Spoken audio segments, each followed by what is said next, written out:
Optimization and Management and a master's in public health. She's also a certified intrinsic coach and intrinsic coach mentor with more than 20 years of experience in the health and wellness industry. Rosie, take it away. Great. Thank you, Lisa. Let's get to show my screen. And we are off and running. Thank you, everybody, for being here and spending your noon hour with us. Today we are going to explore 6 things as it relates to managing your weight in a sustainable way. The first is ending what we call diet head, and I will talk more about that. Also shifting from focusing on diets to focusing on total well-being, reframing how you view weight challenges, shifting your relationship with food, shifting your relationship with movement, and a little bit on how Can-Do Health Coaching can support these shifts. With that, let's start with exploring the paradigm we call diet head.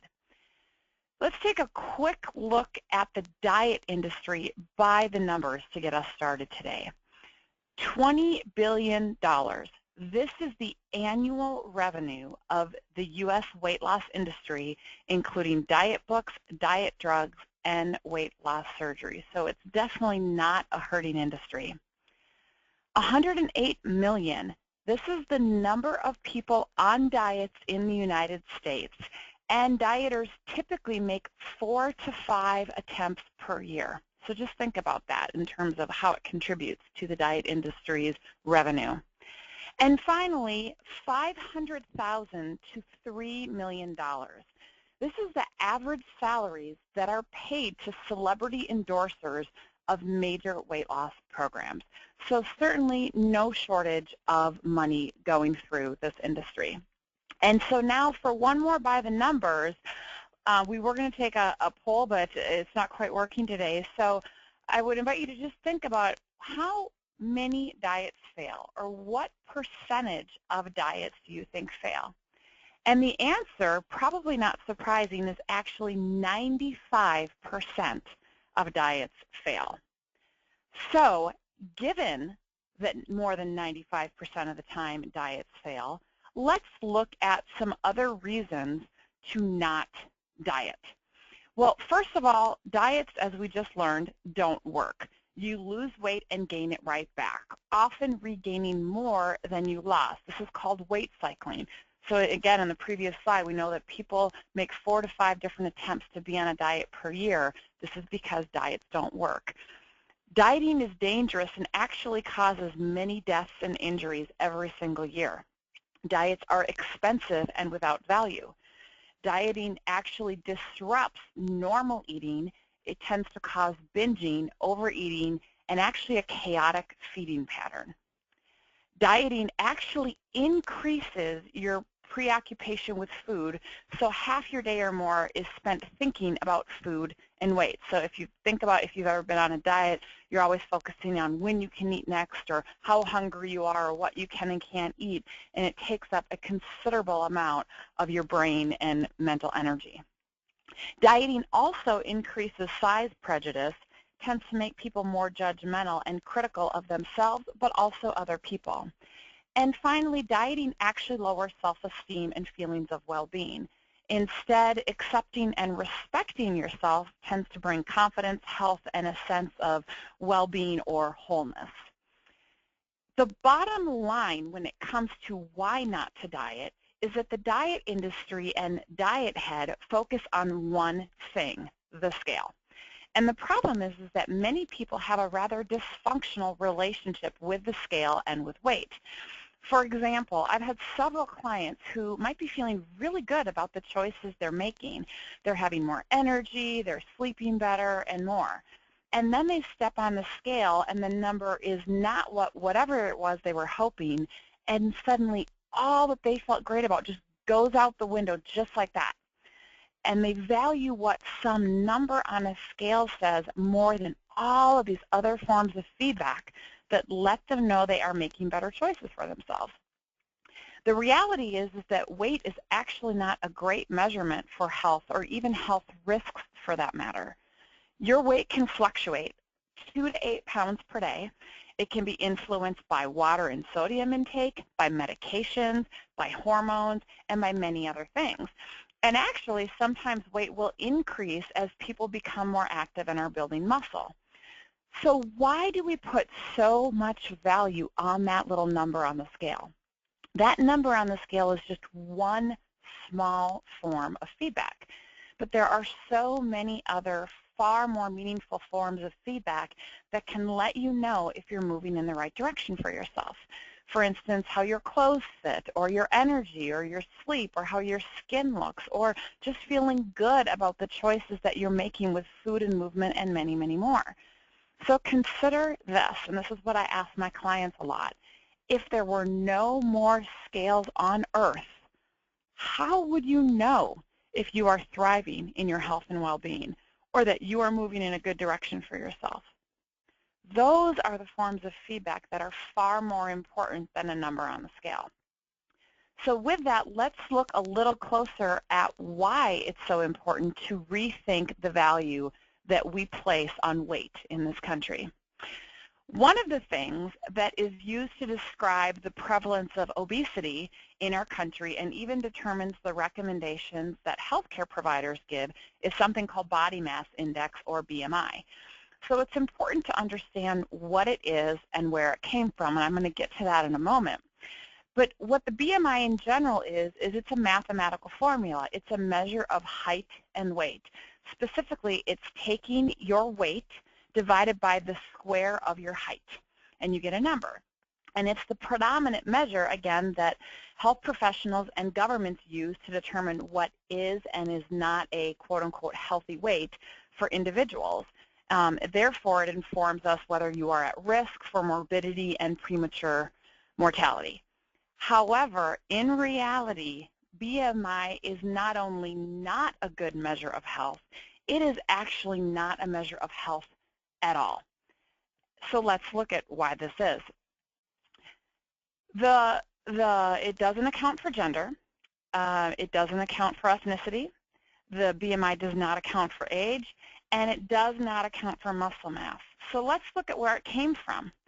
The BMI formula was actually created around 1850 by this brilliant Belgian mathematician, astronomer, and statistician. Notice what's not in there, anything related to health. He's a mathematician, astronomer, and statistician.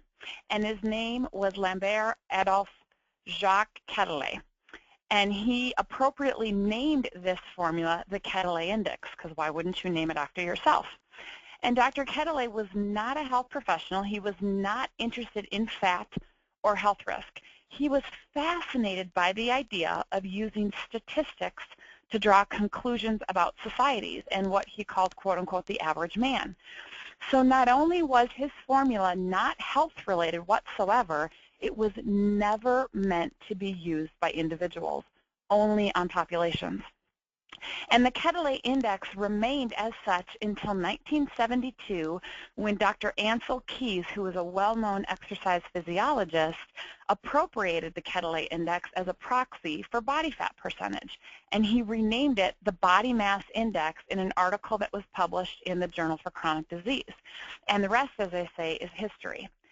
So this formula, the BMI, is being used for something for which it was never intended, and in a mathematically indefensible manner. So we have been told BMI measures health because it is a good indicator of body fatness and therefore a good predictor of health problems and premature mortality. Well, let's take a look to see if this is true or not. These are some of, I'm going to put some names and the BMI and the weight status of some well-known celebrities and how that translates into their supposed weight status. Politics aside, George W. Bush was considered one of the healthiest presidents that we had, and you'll see here, according to his body mass index, he's overweight. Will Smith, many of us know, BMI of 27, again, overweight. Yao Ming, well-known basketball player, 27.7, overweight. George Clooney, this makes many of us women sad, 29, overweight. Johnny Depp, he is also overweight. Matt LeBlanc, who used to be on Friends, he's actually considered obese based off the body mass index. Tom Cruise, big in the box office, and apparently, according to his BMI, is also obese. Shaquille O'Neal, also considered to be obese. And so not only is BMI not a good predictor of body fat, as you can see, because I don't think anyone would look at these people and consider them anything other than healthy and fit, but it also is not a good indicator of fitness, of blood pressure, or anything really related to predicting mortality or morbidity. And there are several studies that have been published in medical journals concluding the limitations of the BMI as a predictor of future health status. Yet we constantly hear, oh, sorry, Arnold Schwarzenegger, there you are, I didn't want to forget Arnold. We constantly hear about the obesity epidemic, with many healthcare professionals recommending weight loss based on your BMI. So let's look at where this epidemic got some additional momentum. What's interesting is that the BMI was reclassified in 1998. So on June 16th of 1998, you were considered, based on your BMI, to be overweight if you are a woman with a BMI of greater or equal to 27.3, and if you are a man, 27.8. The next morning, on Wednesday, June 17th, a BMI of 25 was used instead as the cutoff to determine if you were overweight. Now, mind you, the BMI was never meant to be used on an individual, not related to health whatsoever. So why they decided to change it, not exactly sure. But what happened, in other words, is that 30 million people woke up overnight and were suddenly overweight based on this classification when they were not the previous day. So there we have it. The measure that we use for the supposedly most serious health problem that's facing us today is mathematically invalid, lacks a theoretical foundation, and is a poor indicator of health. And according to Stanford University mathematician Kevin Devlin, he's also otherwise known as the math guy on NPR's Weekend Edition, he says that this reality should come no surprise because he says the BMI was formulated by a mathematician, not a medical physician, to provide a simple, easy-to-apply mathematical formula to give a broad society-level measure of weight issues. It has absolutely no scientific or medical basis. It is based purely on a crude statistical analysis. It measures a general society trend. It does not predict. And so with that, as you can see by the quote on this slide, Devlin has called for it to stop being used and says we need to eradicate this nonsense and demand the responsible use of our product. So it's pretty powerful. So if BMI is not a good measure of health, and overvaluing the number on the scale leads to failure more than 95% of the time, does that mean that there's no health risk to having excess weight? Well, not necessarily, but it's not about the weight as much as it is about carrying excess body fat, and specifically where you carry excess fat. What we know from actual health-related research is that excess fat carried around your midsection, or people would be described as being more apple-shaped, that fat is more metabolically active than the excess fat that is carried in the lower half of the body. So this extra abdominal or visceral fat, as it is called, is of particular concern because it actually pads the spaces between our abdominal organs. And so consequently, it releases fatty acids, inflammatory agents, and other hormones that have been linked to higher LDL cholesterol, or the bad type of cholesterol, higher triglycerides, higher blood glucose, and higher blood pressure, as well as insulin resistance. So ultimately, it results in increased risk for cardiovascular disease and type 2 diabetes. And in women, it also is associated with breast cancer, increased risk for breast cancer, and the need for gallbladder surgery. Whereas fat that is accumulated more in the lower part of the body, or more pear-shaped, if you will, is considered subcutaneous or surface, and it does not carry the same health risks that the abdominal or visceral fat does. So measuring your waist, as you see here in the picture, can actually provide some better feedback in terms of potential health risks than whatever the number says on the scale.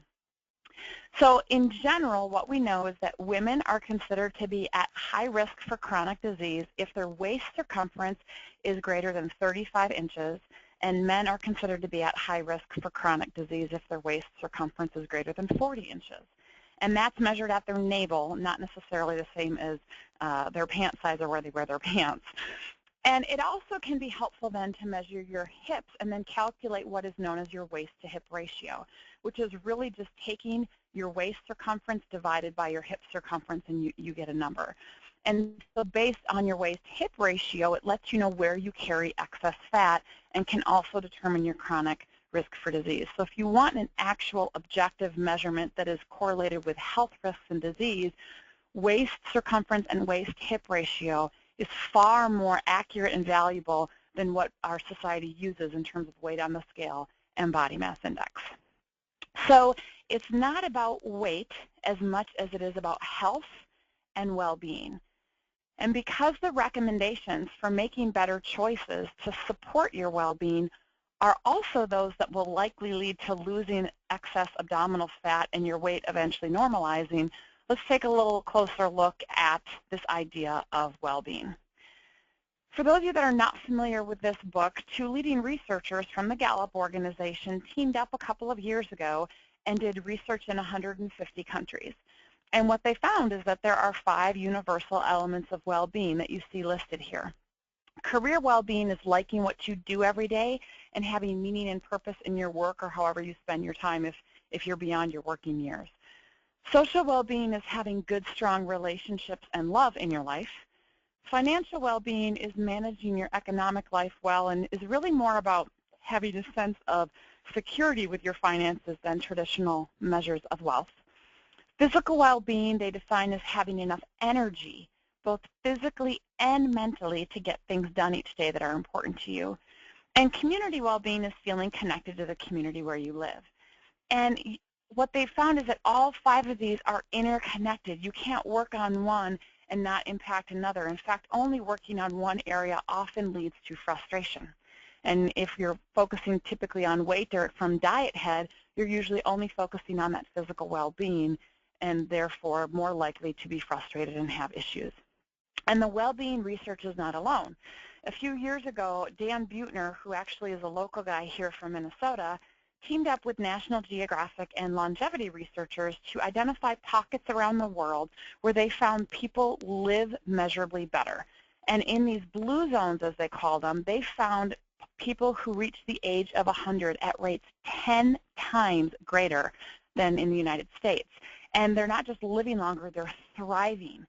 And after identifying these world's blue zones, Dan and National Geographic and the longevity researchers took teams of scientists to each location, and they wanted to identify what common characteristics might explain this longevity that they have.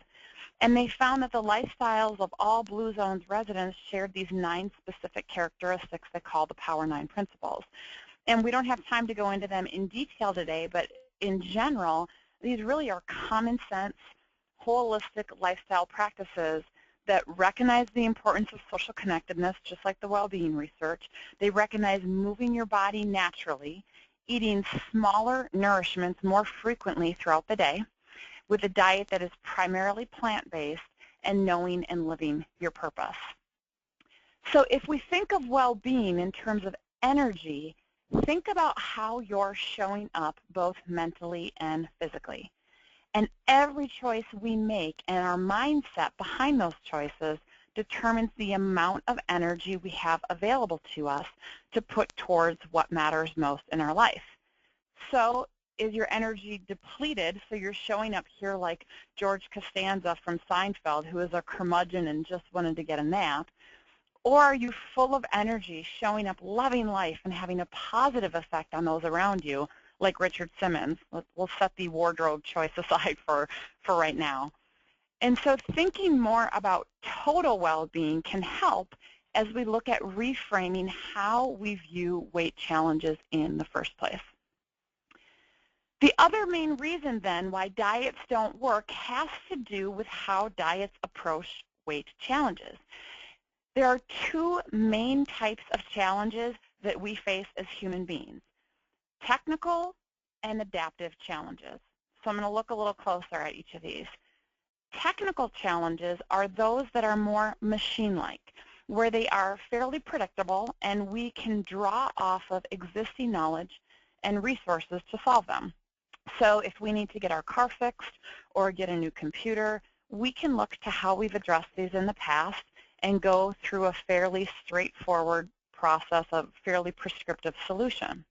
Or in terms of diets, it's focused on the technical aspects of losing weight because it's all about the number on that scale.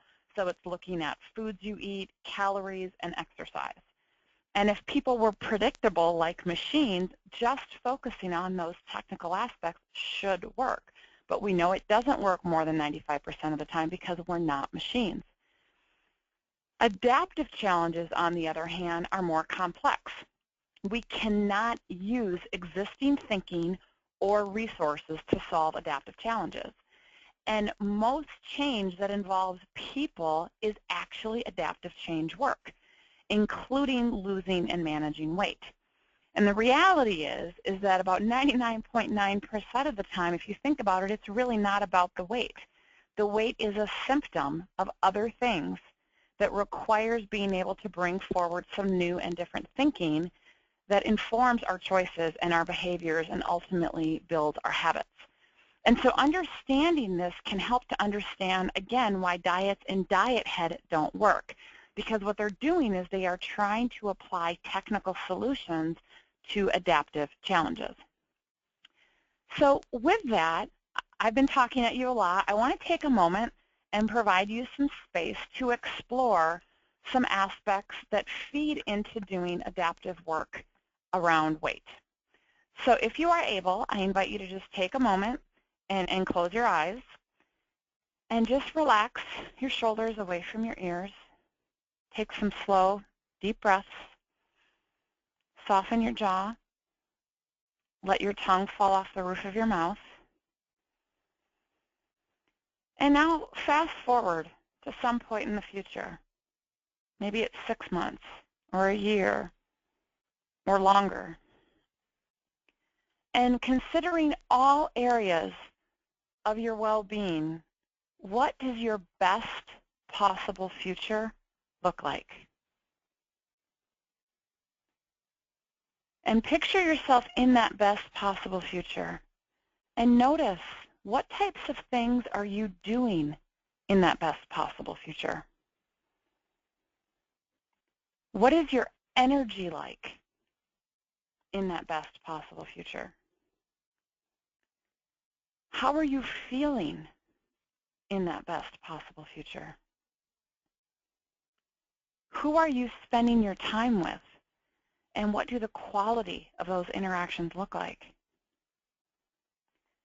And perhaps most importantly, who are you being in that best possible future?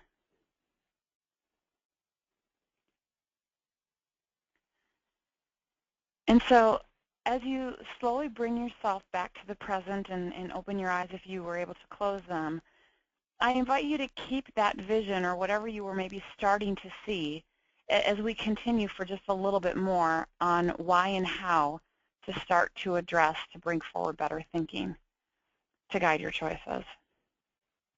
So in keeping that vision that you were just starting to see of your best possible future, or maybe you clearly saw it, it might already start to make more sense why dieting is not the solution. Because diets are really a mismatched solution to weight challenges. It's like hiring a plumber when what you actually need is an electrician. It doesn't make sense. And so what happens is that you have this really large adaptive challenge. You have all of these things you were starting to see that you're wanting for yourself, and all the ways you look at yourself and look at food and movement and what you want out of your life and your total well-being, lots and lots of stuff. But what diets are doing is trying to take one tiny little piece down here of the puzzle with losing weight by using more of a mechanical fix in terms of food, calories, and exercise. But they aren't at all addressing the much larger adaptive challenge, the things that contribute to you living your best possible future. And both aspects are important, but you see that the adaptive challenge part is much larger and requires a different approach that diets just inherently don't support. And so in order to do adaptive change work, you have to do work that allows you to draw off of and have new and expanded thinking so you can see things differently. So let's explore this just a little bit further. How we view things is ultimately critical to the choices that we make. So we talk about this in terms of something we call the frame. We start in this upper left-hand quadrant here with how you see things, how you see yourself, a situation, how you see food, fill in the blank. How we see things ultimately influences how we feel about it. And how we feel about it influences what we do or our choices and behaviors. And that results in something, what we get. And what we get ultimately reinforces how we see things in the first place. So I like to use two kind of extreme examples to illustrate this. Let's say that I am going for a walk and I look over in some nearby woods and I see a snarly-toothed tiger. I'm probably going to feel afraid right here. And if I feel afraid, what am I likely going to do? I'm probably going to run like nobody's business. And running and having that adrenaline rush is going to get me some kind of result. It might be that adrenaline rush. It might be out of breath. It might be, whew, that was close. But all of that's going to reinforce, wow, I cannot believe I just saw a tiger and nearly escaped death, if you will. On the other hand, if I'm going for a walk and I look over in the woods and I don't see a tiger, I see a cardboard cutout of Tony the tiger, I'm probably going to feel very differently. I'm probably not going to be afraid. I might be indifferent. I might be amused. I might be perplexed. And as a result, my action or my do is going to be very different. Instead of running for my life and being freaked out, I might keep walking. I might go up to it. And so I'm going to get a very different result, which again is going to reinforce what in the world was a cardboard cutout of Tony the tiger doing there. Both of these, in either case, I am completely justified in what I do based on how I saw the situation. If I honestly saw a tiger, of course I'm going to run for my life. And if I didn't see a tiger, why would I run for my life? The point here is that our typical approach when it comes to behavior change and managing weight or losing weight is we jump right here to the do. And we try to change behaviors. That's that mechanical fix piece. But behaviors are really, at the end of the day, a manifestation of how we feel and ultimately how we think.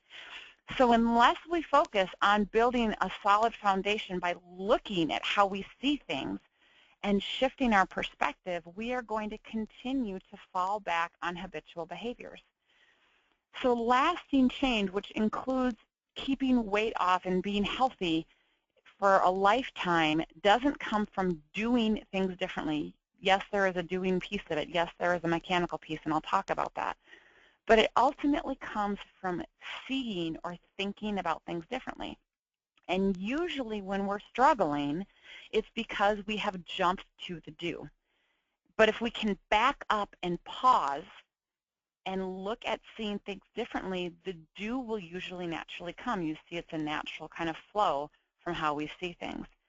And our do, our choices, will start to make more sense and align with our purpose or what we're wanting for ourselves in terms of that best possible future. So with that in mind, let's take a closer look at how we see things in a different way. So we're paying attention to this box here. We call this the power of choice.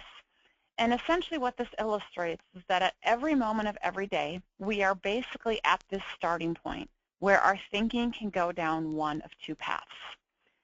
In other words, our frame can see a tiger, or it can see that cardboard cutout of a tiger. The first path is an automatic path, and it's called the judger path.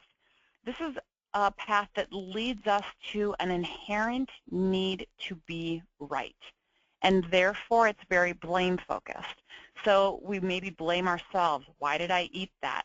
Why didn't I do X, Y, Z? Why didn't I go to the gym? Why did I stay up so late? Or blaming others or the circumstances. And if we stay on this path too long and focusing on all that's not right or what's wrong, it's very win-lose focused, it's very reactionary, it's very problem-focused, we end up in what's called this judger pit. where it's just kind of, why am I a failure? Why am I so stupid? Why can't I just do this? All of these types of things. Or we're focusing externally saying the same things. My psychologist mother refers to this as the stinking thinking pit. On the other hand, our thinking can go down a path that is much more thoughtful, much more intentional, more choiceful. And this is called the learner path. And on this path, we have almost a childlike curiosity about ourselves and others and really the world around us. So we start asking questions and recognize there's far more than just what we can see. What's going on here? Oh, I ate that. I didn't feel so good. Well, rather than beating myself up down here, I can go, what am I noticing about that? What would be helpful for me to keep in mind the next time I'm faced with eating that much or eating that food? Or, gosh, I'm exhausted, or I stayed up too late last night. I could beat myself up, or I can say, what am I learning about how much rest is really important for me? So we can start to ask these questions and really get on this space of curiosity to say, when something isn't working well, what can I learn? When something is working well, what can I learn? And the beauty is that if we can start to recognize when we're down here, we can actually get off of it by simply asking learner questions, and we call that the switching lane. And what we have found is that a lot of people that come to us wanting to lose weight spend a lot of time on the judger path, particularly about themselves. And so we'll talk about that a little bit more. What we've actually learned from neuroscience research is that our brains are designed to go on autopilot. Unfortunately, that means that we're usually actually not thinking.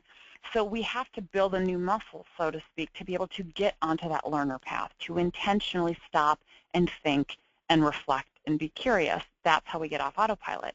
But if 90% of the time we're inherently on autopilot, we kind of have a little bit of an uphill battle, and it takes a little more awareness, a little more intentionality to see things differently. But it's seeing things differently that allows us to address both the mechanical and the adaptive aspects of change as it relates to weight and as it relates to your overall well-being.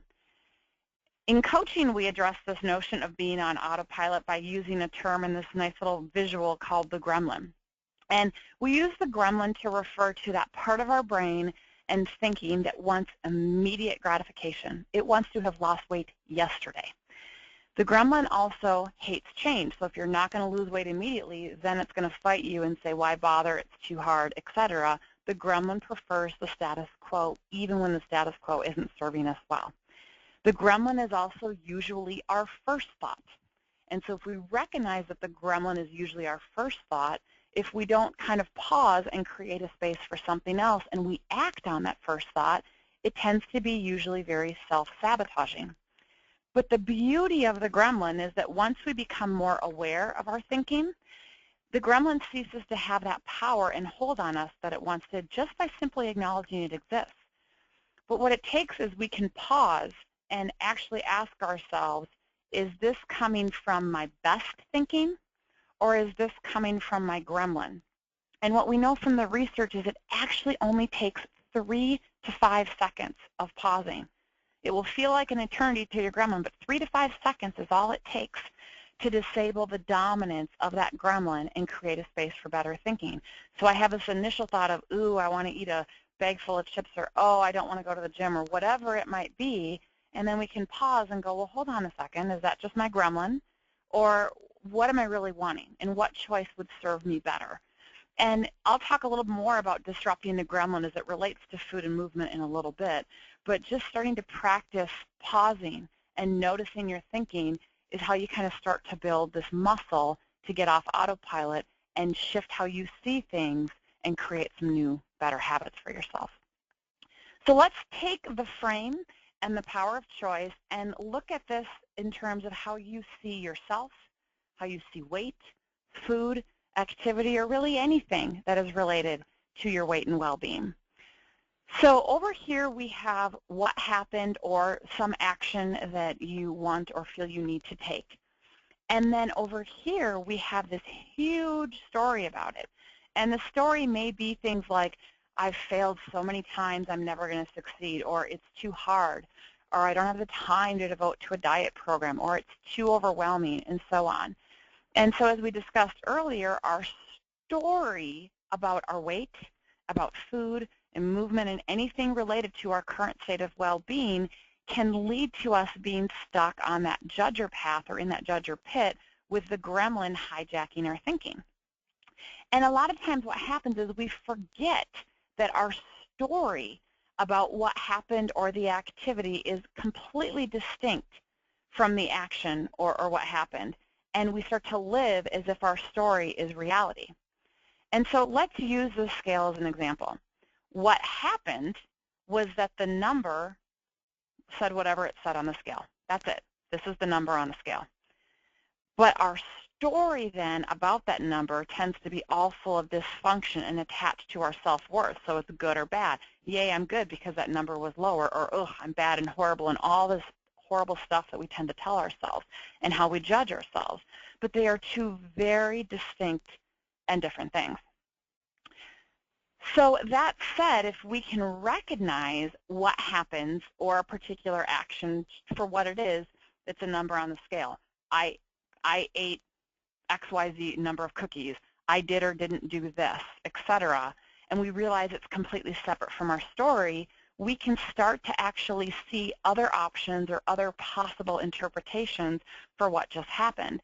And we can change our story and be on the learner path a little more easily.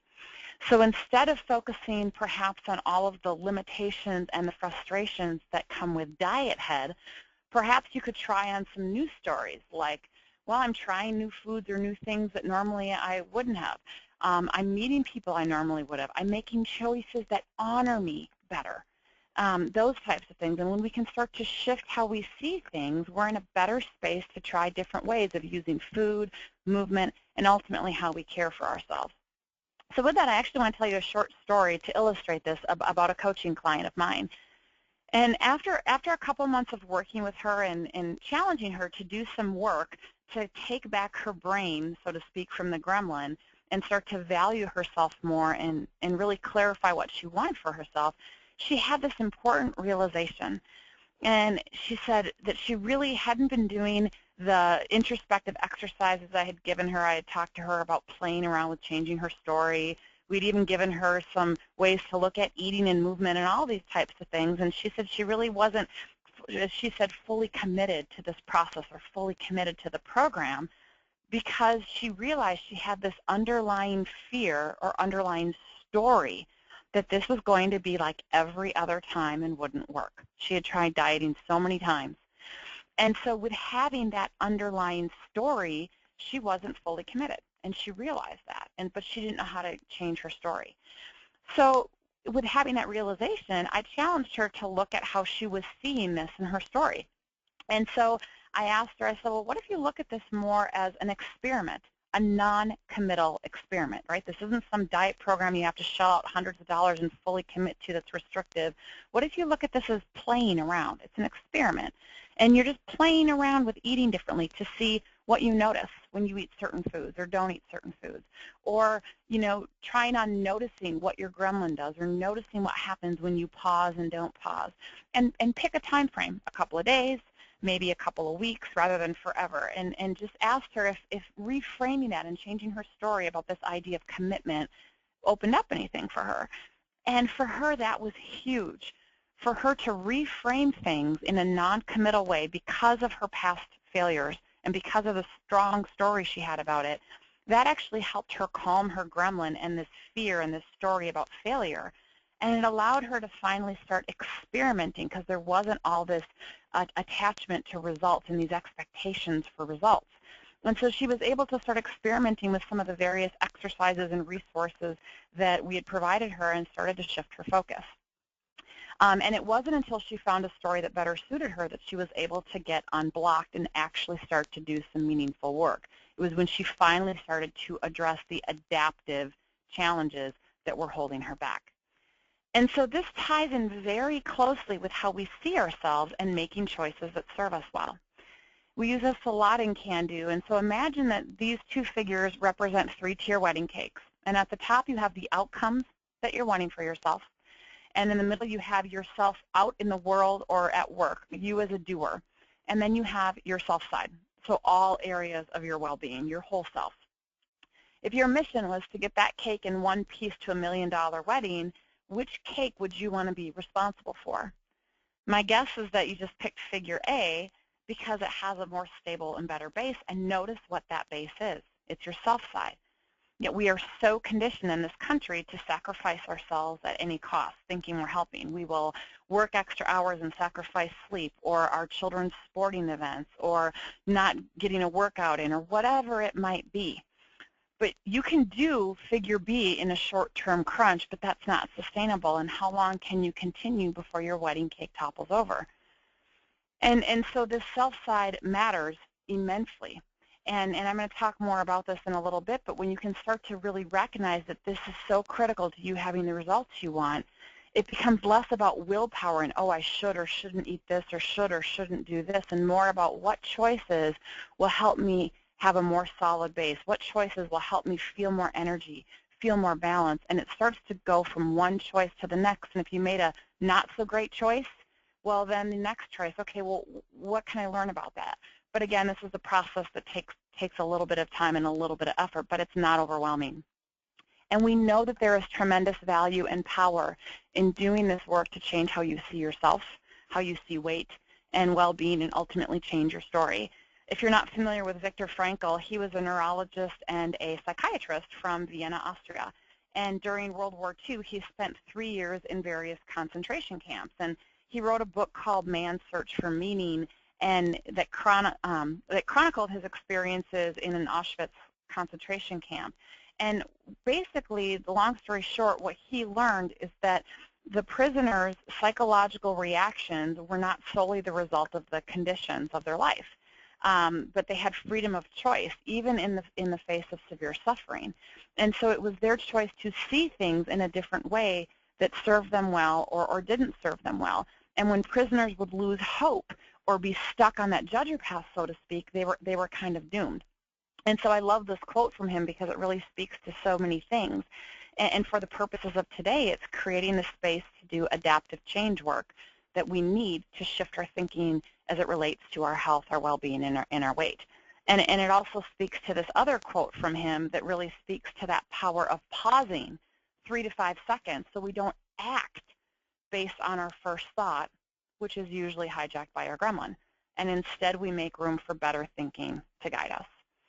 So now that we have this foundation for doing the larger adaptive work needed to thrive in all areas of well-being, let's fuse some of this with the mechanical aspects regarding weight by shifting how you see food and your relationship with food. So if you think about the purpose of food, it's to provide energy and nutrients so our physical bodies can function. So it's essentially fuel for our body.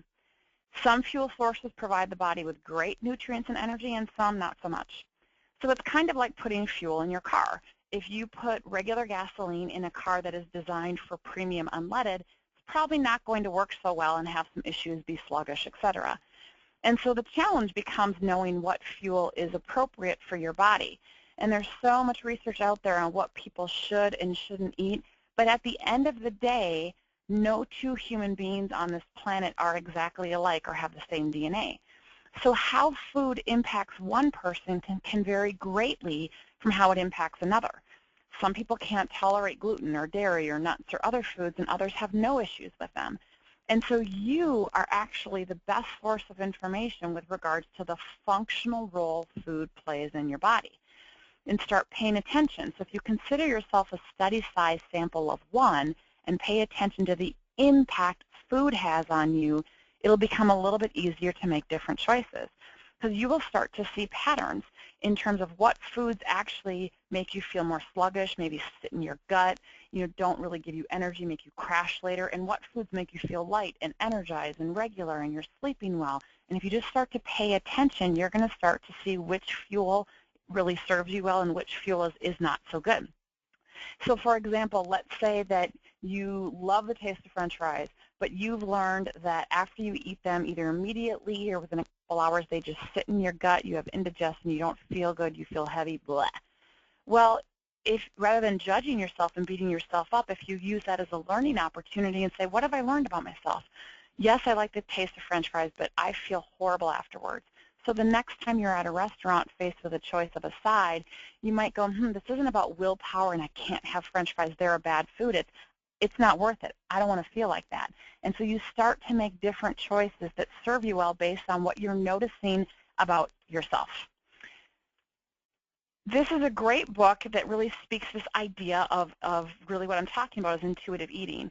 It's basically getting back to the intuitive programming we had as kids. And if you think about kids, they don't eat when they're not hungry, and they stop eating when they're satisfied versus eating until they're stuffed.